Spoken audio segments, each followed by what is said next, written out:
ప్రముఖ ఎన్నికల వ్యూహకర్త ప్రశాంత్ కిషోర్ చంద్రబాబుని కలిసిన సందర్భంగా ఒక సర్వేని లీక్ చేశారు. ఇప్పుడు ఆ సర్వే రాజకీయాల్లో ప్రకంపనలు సృష్టిస్తుందా అంటే అవుననే సమాధానం ఇస్తున్నారు కొంతమంది రాజకీయ విశ్లేషకులు. ఇక ఇదే అంశానికి సంబంధించి మనతో మాట్లాడేందుకు ప్రముఖ రాజకీయ విశ్లేషకులు, ప్రముఖ సీనియర్ జర్నలిస్ట్ సిఎస్ రావు గారు మనతో ఉన్నారు. ఆయనతో మాట్లాడదాం. Sir hi sir. Hello Krishna sir, ప్రముఖ ఎన్నికల వ్యూహకర్త ప్రశాంత్ కిషోర్ చంద్రబాబును కలిసిన తర్వాత ఆయన ఒక సర్వేని లీక్ చేశారని, ఇప్పుడు ఆ సర్వే ఆంధ్రప్రదేశ్ రాజకీయాల్లో పెను ప్రకంపనలు సృష్టిస్తుందంటూ కూడా ఒక వార్త ఇప్పుడు సోషల్ మీడియాలో చక్కర్లు కొడుతున్న నేపథ్యంలో ఏంటి సార్ ఆ సర్వే ఏంటి? నిజంగా కలిసిన సందర్భంగా ఆయనే సర్వేని లీక్ చేశారా అంటే ఏం చెప్తారు సార్? సో ఒకటి ఏంటంటే చంద్రబాబు నాయుడు, ప్రశాంత్ కిషోర్ ఇద్దరు భేటీ కావడమే ఒక పెద్ద సంచలనం. దాదాపు 3.5 గంటల పైగా వాళ్ళిద్దరు ముఖాముఖి మాట్లాడుకున్నారు. ఈ ముఖాముఖి మాట్లాడుకున్న సందర్భంగా ఖచ్చితంగా రాష్ట్రానికి సంబంధించినటువంటి అంశాలు చర్చకు వచ్చి ఉంటాయి.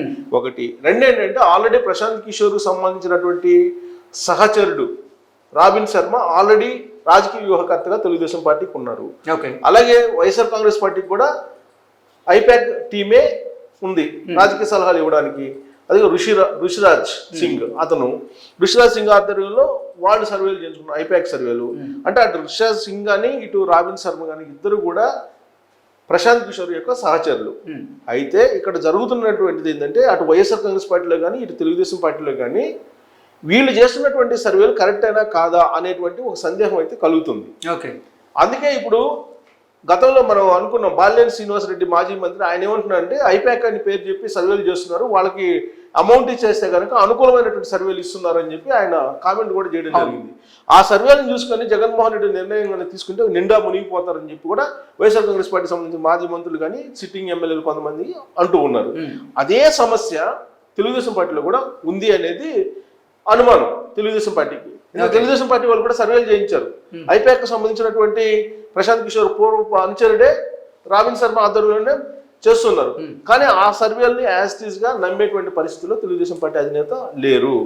సో తెలుగుదేశం పార్టీకి సంబంధించిన అధినేత చంద్రబాబు నాయుడు ఎప్పుడు కూడా సర్వేలు చేపిస్తారు, కానీ ఒక సర్వేని ఎప్పుడు నమ్మరు. 2-3 సర్వేలు చేయిస్తారు. రకరకాల సర్వేలు చేయించుకున్న తర్వాత దాన్ని క్రోడీకరించిన తర్వాత ఒక ఒపీనియన్కి వస్తూ ఉంటారు ఆయన. అప్పుడు ఒక నిర్ణయం తీసుకుంటారు. అది ఆయన రాజకీయపరమైనటువంటి చతురత. సో ఇప్పటి వరకు వచ్చినటువంటి సర్వేలు లేదంటే ఇప్పటి వరకు వచ్చినటువంటి అభిప్రాయాలు వీటన్నిటికీ అసలు నిజమా కాదా అనేది సందిగ్ధం ఉండేది. చంద్రబాబు నాయుడు ప్రశాంత్ కిషోర్ భేటీ తర్వాత ఒక క్లారిటీ వచ్చింది చంద్రబాబు నాయుడుకి. సో ప్రశాంత్ కిషోర్ ఒక అనలైజ్ చేసి ఒక క్లియర్ కట్ పిక్చర్ని ఇచ్చారని చెప్పి తెలుస్తుంది. భేటీకి కారణం కూడా అదే అయి ఉండొచ్చు. మేబీ అదొక కారణం అయి ఉండొచ్చు. అనేక కారణాల్లో అది కూడా ప్రధానమైనటువంటి కారణం అయి ఉండొచ్చు. సో ప్రశాంత్ కిషోరే స్వయంగా ఆయనకి కొన్ని లీక్లు ఇచ్చారు. ఆ లీకుల ప్రకారం రిజల్ట్ ఏంటి అనేది మనం బ్రేకింగ్ రూపంలో చూడొచ్చు. సో జగన్ డ్రాప్ భారీగా పడిపోయిందని చెప్పి ఆయన చెప్తున్నారు. సో మిగతాది జగన్ ప్రభుత్వంపై ప్రజల్లో తీవ్ర అసంతృప్తి మొదలైందని, ఆంధ్రప్రదేశ్లో ప్రశాంత్ కిషోర్ సంచలన సర్వే ఇప్పుడు వైసీపీకి ఎదురుగాలి వేస్తుంది అంటూ కూడా ఆయన ఒక సర్వేకి ఇవ్వడం జరిగింది. ఆ సర్వే రిపోర్ట్స్ అసలు ఒకసారి చూద్దాం. టీడీపీ జనసేన కూటమికి 144 సీట్లు రాబోతున్నాయంటూ కూడా ఆయన సర్వే స్పష్టంగా తెలియజేసింది. అలాగే అధికార వైసీపీకి 34 స్థానాలకే పరిమితం అయ్యే అవకాశం ఉంది అంటూ కూడా ఆయన ఇచ్చినటువంటి సర్వే రిపోర్ట్స్ అయితే ఉన్నాయి. టీడీపీకి 53% ఓట్ బ్యాంక్ పడే అవకాశం ఉందని, అలాగే జనసేనకు 8 నుంచి 12% ఓట్ బ్యాంక్ పడే అవకాశం ఉందంటూ కూడా ఆయన స్పష్టంగా ఇచ్చాడు. అలాగే వైసీపీకి 35% ఓట్ బ్యాంక్ మాత్రమే ఈసారి పడే అవకాశం ఉందంటూ కూడా ఆయన స్పష్టమైనటువంటి రిపోర్ట్ ఇచ్చి ప్రయత్నం చేశారు. సో అభిప్రాయాన్ని వ్యక్తం చేసి చంద్రబాబు నాయుడుకి వివరించారు. సో ఇది యాజ్ ఆఫ్ నౌ ఆంధ్రప్రదేశ్ లో ఉన్నటువంటి సిచ్యువేషన్ ఇది అని చెప్పి ఆయన ఎక్స్ప్లెయిన్ చేశారు. అయితే చంద్రబాబు నాయుడు అలాగే ప్రశాంత్ కిషోర్ భేటీ కాగానే వేరే రకంగా పూర్తి రివర్స్ లో YSR Congress party social media ప్రచారంలోకి తీసుకెళ్ళింది. సో చంద్రబాబు నాయుడుకి ఓటమి భయం పట్టుకుంది, తెలుగుదేశం పార్టీ జనసేన కూటమికి ఓటమి భయం పట్టుకుని ప్రశాంత్ కిషోర్ని పిలిపించుకున్నారు. ఇవన్నీ వాళ్ళు ట్రోల్ చేసినటువంటి పరిస్థితి. యాక్చువల్ గా ప్రశాంత్ కిషోర్ ఇచ్చినటువంటి రిపోర్ట్ ఏంటంటే ఆ రిపోర్ట్ ప్రకారం 36% ఓట్ బ్యాంక్ మాత్రమే పరిమితం అయ్యేటువంటి అవకాశం ఉంది వైఎస్ఆర్ కాంగ్రెస్ పార్టీ. ఈసారి రాబోయేటువంటి ఎన్నికల్లో తెలుగుదేశం పార్టీ జనసేనకు భారీగా సీట్లు వచ్చేటువంటి అవకాశం ఉంది. 144 ఎమ్మెల్యేలు గెలుచుకునేటువంటి అవకాశం ఉంది.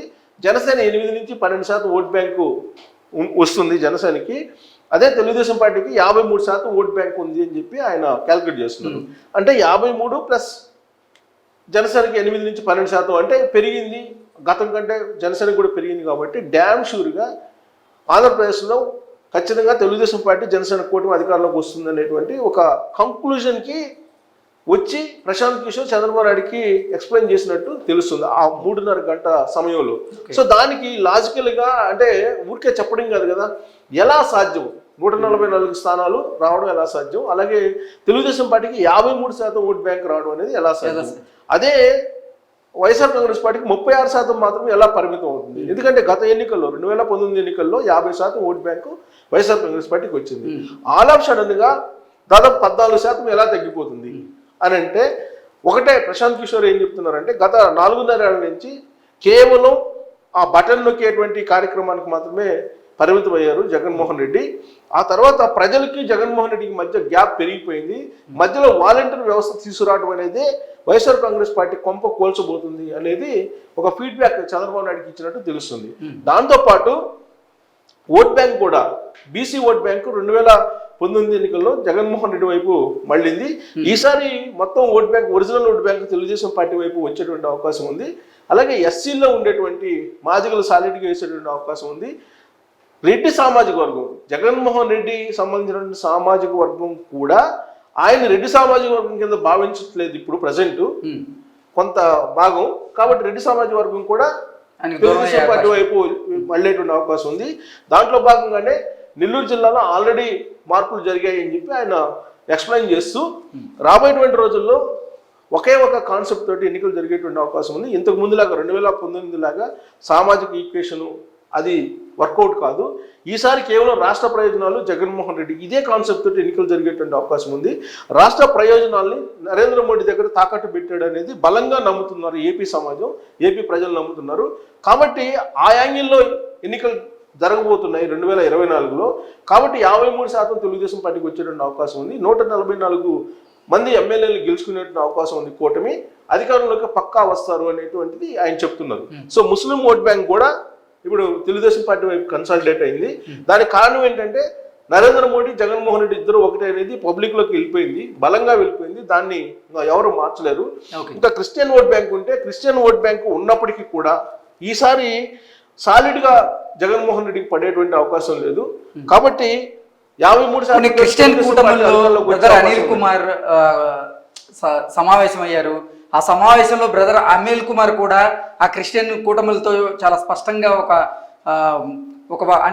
చర్చ అయితే నడిచిందని, ఆ చర్చలో భాగంగా క్రిస్టియన్ మైనారిటీలు మాకు అసలు జగన్మోహన్ రెడ్డి అపాయింట్మెంట్ ఇవ్వట్లేదు మర్రో అని వాళ్ళు అనిల్ కుమార్కి చెప్తే, అసలు 4.5 సంవత్సరం నుంచి నాకు ఇచ్చిందే లేదు, సొంత కుటుంబ సభ్యుడిని నాకు అపాయింట్మెంట్ ఇచ్చిందే లేదు, ఇంకా మీకెక్కడ ఇస్తారంటూ కూడా ఒక చర్చ నడిచినట్లుగా ఒక వార్త ఇప్పుడు సోషల్ మీడియాలో చక్కర్లు కొడుతుంది. ఈ నేపథ్యంలో నిజంగా సార్ క్రిస్టియన్ మైనారిటీలు కూడా జగన్మోహన్ రెడ్డికి దూరం అయ్యే అవకాశం ఉందా అంటే ఏం చెప్తారు? సో ఇవన్నీ అంశాల్లో ప్రశాంత్ కిషోర్ కూలంకషంగా చర్చించిన తర్వాత సైంటిఫిక్గా 53% తెలుగుదేశం పార్టీ ఓట్ బ్యాంక్ వస్తుంది, 144 స్థానాల్లో కూటమి గెలిచే అవకాశం ఉందని చెప్పి ఆయన ఎక్స్ప్లెయిన్ చేశారు.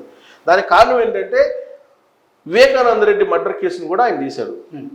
మాజీ మంత్రి వివేకానంద రెడ్డి మర్డర్ కేసుతో పాటు ఈ క్రిస్టియన్స్కు దూరం కావడం, అలాగే బీజేపీకి జగన్మోహన్ రెడ్డి దగ్గర వల్ల ముస్లిమ్స్ వైఎస్ఆర్ కాంగ్రెస్ పార్టీకి దూరం కావడం, ఇవన్నీ అంశాలను బేరీ చేసుకున్న తర్వాత ఇవన్నీ కూడా రాజకీయంగా ప్రచారం చేసుకోవడానికి లేదా విశ్లేషణ చేసుకోవడానికి పనికొస్తాయి తప్పితే 2024 ఒకే ఒక కాన్సెప్ట్ తోటి ఎన్నికలు నడుస్తుంది, రాష్ట్ర ప్రయోజనాలు వర్సెస్ జగన్మోహన్ రెడ్డి. కాబట్టి రాష్ట్ర ప్రయోజనాలు కాపాడేది ఎవరంటే కూటమి కాపాడుతుందని చెప్పి స్థిరమైనటువంటి అభిప్రాయానికి ఆంధ్రప్రదేశ్ ప్రజలు వచ్చారని చెప్పి ప్రశాంత్ కిషోర్ నమ్ముతూ ఉన్నారు. అదే చంద్రబాబు నాయుడు దగ్గర వ్యక్తపరిచినట్టు తెలుస్తుంది. అందుకే ఈ రిజల్ట్ కన్ఫర్మ్గా రాబోయేటువంటి రోజుల్లో అక్షర సత్యం అని చెప్పి ప్రశాంత్ కిషోర్ చెప్తూ చంద్రబాబు నాయుడుకి వివరించారని చెప్పి ఇప్పుడు సంచలనంగా వినిపిస్తుంది. అదే లీక్ అయింది కూడా. ఓకే సార్, ప్రశాంత్ కిషోరే చంద్రబాబు గారి దగ్గరికి వెళ్ళి ఆయన్ని సంప్రదించారా, లేదంటే చంద్రబాబు నాయుడు ప్రశాంత్ కిషోర్ని సంప్రదించారా అంటే ఏం చెప్తారు? ఎందుకంటే ఈ ప్రశ్న అడుగుతుంది. ఇప్పుడు సోషల్ మీడియాలో మీరు చెప్పినట్లుగా ఒక వార్త అయితే హల్చల్ చేస్తుంది.